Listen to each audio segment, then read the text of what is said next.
Hey, everybody. I was asked, do I ever work with green screens?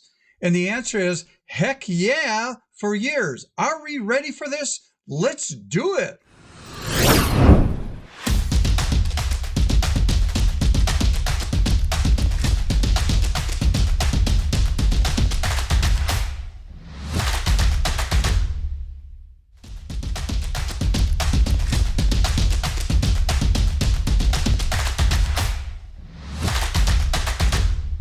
Hey everybody, welcome back to my channel. If you're new to this channel, please consider subscribing. This channel is dedicated to increasing your creativity in photography and as a photo artist.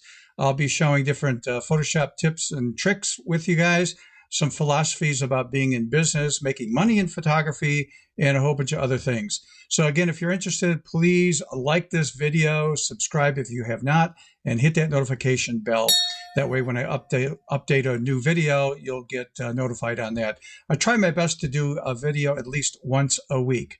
Okay, let's talk about green screens. Man, I hear a lot of negativity about this for years, and I've been working with this. This will be my 7th year in working with green screens. I'll share with you where I use it a lot, and also my findings over the years, trying to find the best plugin for Photoshop in working with green screen. Because if you don't have the right plugin, it is a pain in the assets. Let's just put it that way. And there's a lot of cleanup work and stuff.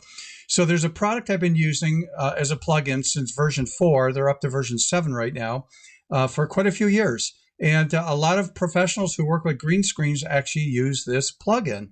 And again, no affiliation with them. I'll share with you the name of that in a few minutes. I'm actually going to do a quick demo for you. So before we get into that, let's dive into some examples. This was one of the first green screen shots I've ever done. And this is my grandson, I think, going on 3 years old.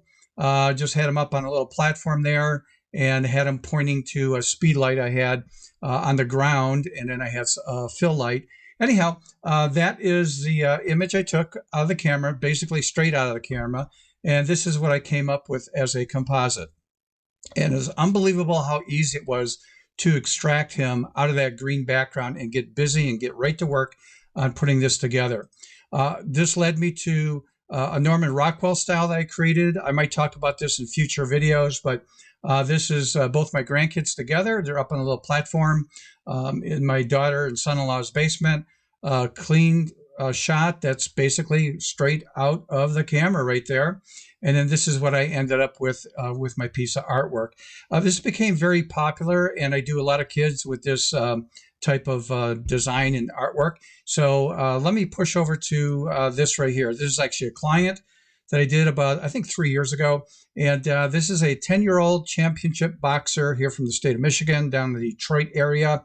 And the dad wanted something special put together with his son, obviously in a boxing mode. And so he took that shot inside his house, and there's my green screen behind there.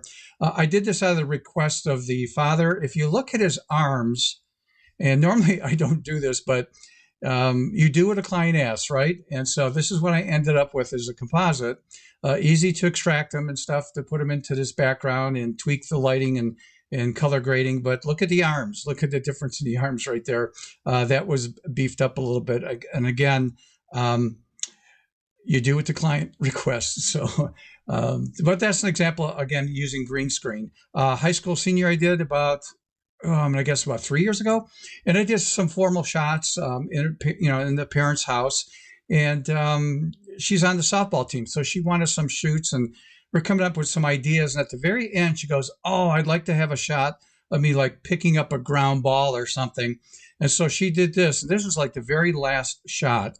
And she really liked that. And I had a problem, because after it was done and I left, I realized, you didn't have any shoes on. You were in your socks. So when I did the composite, I had to go out on the internet and find some shoes to cut out and remorph them and that and put it into the project.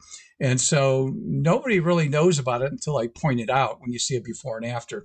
But that was a composite. It was the large, I think it was the 13 by 19 print for that high school senior. But again, using a green screen. This is the equipment I typically use. Very light, easy, just a speed light wirelessly with not a shoot-through umbrella. I use a reflective umbrella. and it's about a 4 foot, I think it's 48 to 50 inches in diameter there with a light stand. I keep my lighting very simple. An example, when I'm shooting kids, this was a couple years ago with a client, and I was just setting my gear up. You see that the light stand is just on the right-hand side with the umbrella.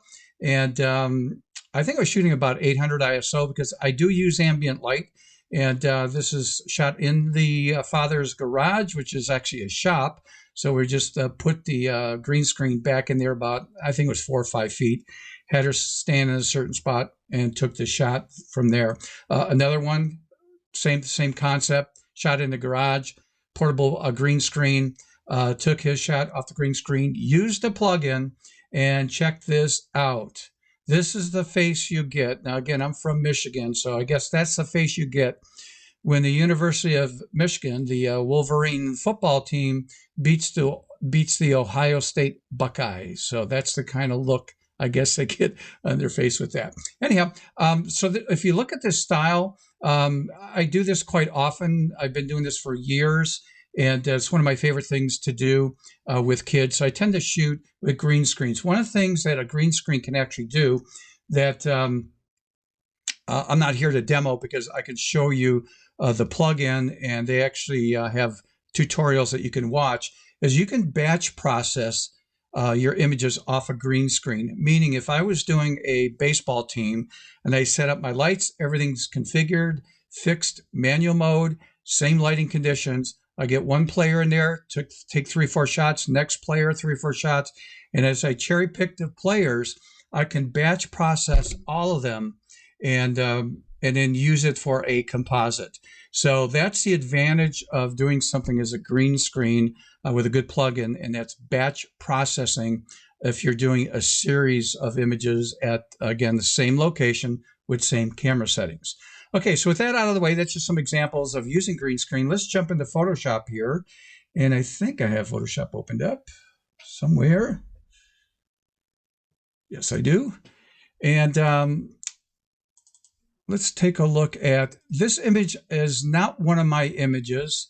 It's a, I don't know if this is a stock image or I can't remember where I got this. It was years ago. Anyhow, this is an example of an incorrect way of shooting on a green screen, and that is they're too close to the background, a lot of wrinkles there, and you typically don't like to have somebody maybe standing on the green screen. They should maybe have that on the ground, but they should be like just in front of that on the ground for best results. But in this example, I didn't really care about the lower part and the feet, so it's fine. And so what I'm going to do is I see part of the light stand here, so I'll just do a quick fix on that, and that is just maybe grab my spot healing brush, and just clean that up right there. Okay, so with that said, let's take a look at the software. Now, it's a plugin, so it'll be under plugins in Photoshop, and it's called Easy Green Screen. I'll show you their website. There's tutorials that you can get. You click on this, it opens up, or like I did, I just put it on my toolbar over here on the far right so I can access it over here. So watch how easy this is. Once you have the shot, you click on this to open up this dialog box. It looks intimidating. It's very simple. I'm just going to leave the default setting. It says auto refine hair. She does have hair there, so I'm going to leave that alone. A lot of times you don't need that because if somebody has a helmet on or a baseball cap or something, there's no flyaway hairs, that kind of stuff. But in this example, there is. So I just have auto refine hair selected. These things are all explained in their tutorials. Here again, you could batch process. If I had a whole series of images to do, it would just do these all at once. It's incredible. But anyhow, we're just going to do something basic, and that's just remove the green screen. And so I just click on that and let it do its thing. And we're done. If I close out of this, we can see this. This is what it did for me with the layers. And here's the key thing it did, which is really, really impressive.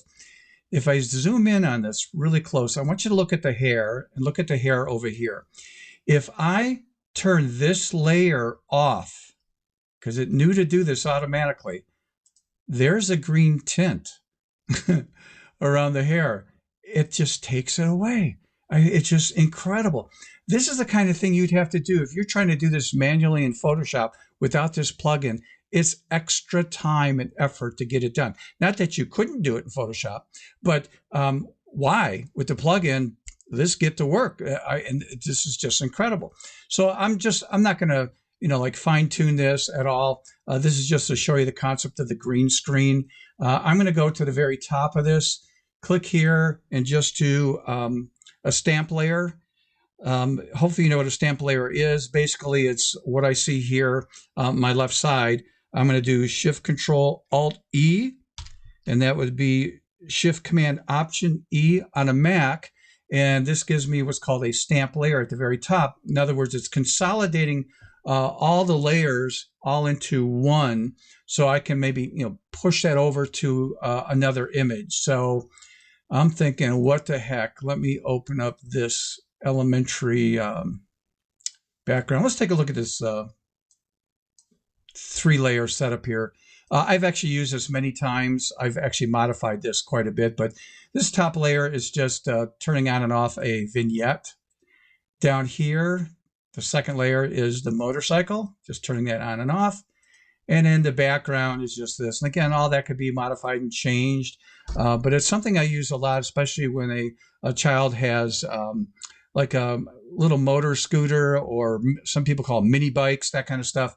And they just think this is the coolest thing to have their image taken with. So anyhow, with that showing you the little 3-layer composite there, I'm going to take this image here and grab my move tool and just click and drag a copy of that into this layer, let go. And I'm just going to do Control T, Command T on a Mac. And again, I'm not going to go into color grading and other things to fine tune this, but I'll just position that maybe about, let's put it right there. What the heck?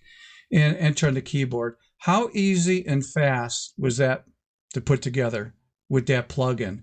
I love this plugin. I've been using this for years, and I started with version 4 years ago. I believe you could buy a multi-license because I bought mine years ago, so I can't remember, but I know I can have it on 2 computers. You can buy single or double if you wish. And let me go to the website to show you where you can find this and get additional information. And again, it's from a company called Pixnub. That's where you purchase it from. And there's different plugins, and this one's called Easy Green Screen. And it's $139.99. This is for the latest version, and that's for 1 computer. If you need it for 2 computers, it'll be $199.99. So say $200 and $140 right there.